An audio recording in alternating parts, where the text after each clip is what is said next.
So today, this video will be about felony, convicted felonies, possession of firearms. So if you are a convicted felon, the few things you want to do.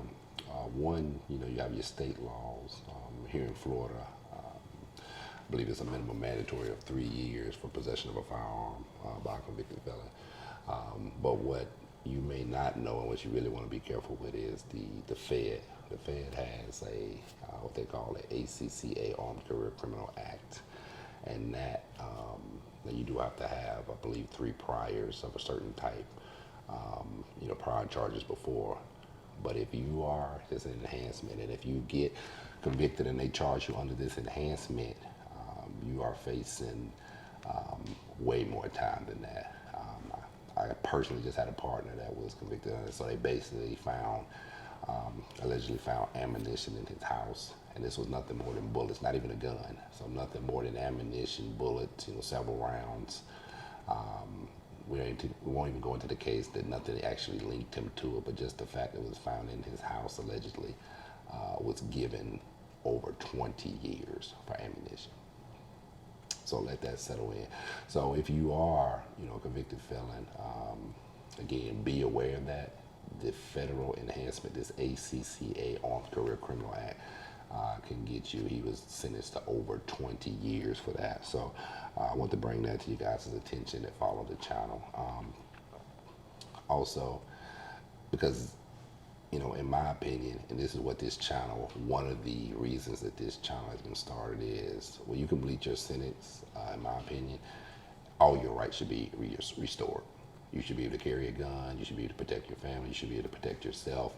All rights should be restored. There shouldn't be any process you have to go through. There shouldn't be a 20-year waiting. It shouldn't be any of that. So there should be no conviction of a felon conviction, possession of a firearm by a convicted felon. It shouldn't be any of that, because all your rights should be restored after you have completed your sentence.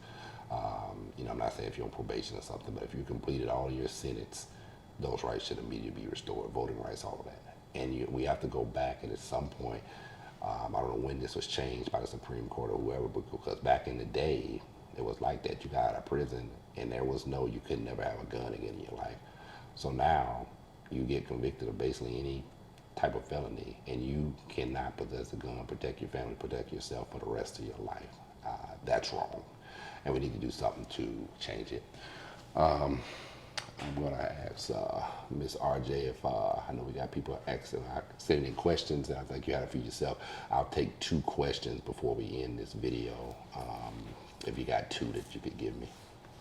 Well, I was wondering, is there any other services that you could take to lower that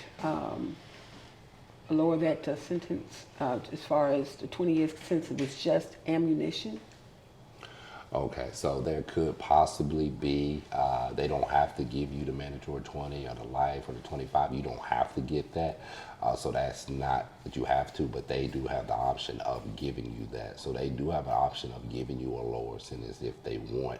Under the ACCA, it's a minimum of 15 years. So that's the minimum. So if they want to be kind and nice, it's 15 is the minimum, which is way, way too harsh. I mean, there shouldn't be anything, again, for all your rights should be back, and you should be able to carry a gun, protect your family and yourself. But even if not, to get a 15-year minimum mandate, to start at 15 years for is for a bullet or bullets, ammunition, clips, is beyond craziness, in my opinion. So to answer your question, the minimum will be 50 under federal law. Okay, then my second question is, if they were to, they serve their time, they get their rights back and everything, do you think it's fair to give them a higher punishment if they get caught again with a gun? I mean, when I say get caught again, as far as they do something wrong with the gun and they end up going to jail, do you think it should be more since they already got it restored, got everything back in order, and they served their time and everything, but now they got in trouble again? I wouldn't, I would not, that wouldn't be a fight I would take on. So if someone wanted to do that or that was the case, I would not say that is wrong as today with what I'm saying is wrong for the convicted felon firearm thing is just wrong. So I wouldn't say that's wrong. If you got out and did something else, not just, I don't mean just possession, but you mean like go commit a crime with a firearm, like a murder or armed robbery, something like that. Yes. And you got some, yes, so I wouldn't argue that. Yeah, if you want to give somebody more time for that, I think that's a legitimate thing. Now the Supreme Court has ruled that you're actually not, they don't really follow this, but it's in my opinion, they don't follow it, but the Supreme Court, you can't be punished for your prior, the things you've done in the past. So, but they they look at your priors and they say, hey, you know, you did this before, which I don't have a big issue with that. I think the Supreme Court should actually stand up and just legitimately stand by what they say. So if you want to do that and punish, punish person more because he's second or third time in trouble, fine, do that. But let's just say it in plain language and don't say that, hey, that we're not going to do it, but you really do it, because they do it. I don't have a problem with that. What I'll say is I'm not fighting that on this issue here. That may be another issue we will take up later, but I don't have some big, huge problem with that like I have with this. And this one here is the fact that you've been in trouble before. Now you're out and just get caught with a gun. No crime, just get caught with a gun or ammunition, and you're facing a minimum of 15 years or any type of minimum whatsoever. That's my big issue on this one here today, what we're talking about. So.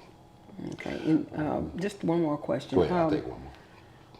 Also, now, if they get out, like if they don't serve their time again for the second round, do you think they should get their rights restored? Yes, I think all of your rights, even if you get in trouble a second time, I think all of your rights should be immediately restored.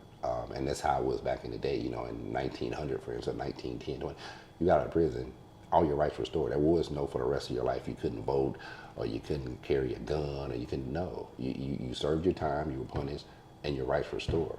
Now it's like you don't have your constitutional Bill of Rights, human rights for the rest of your life because you got in trouble. And it can be something, as simple as you got in a fight at a bar when you were 19, and now for the rest of your life you could never have a gun, or some of these other things. So we're going to end it on that because I do have we do got some other calls and stuff today. But please thumbs up this video, share it.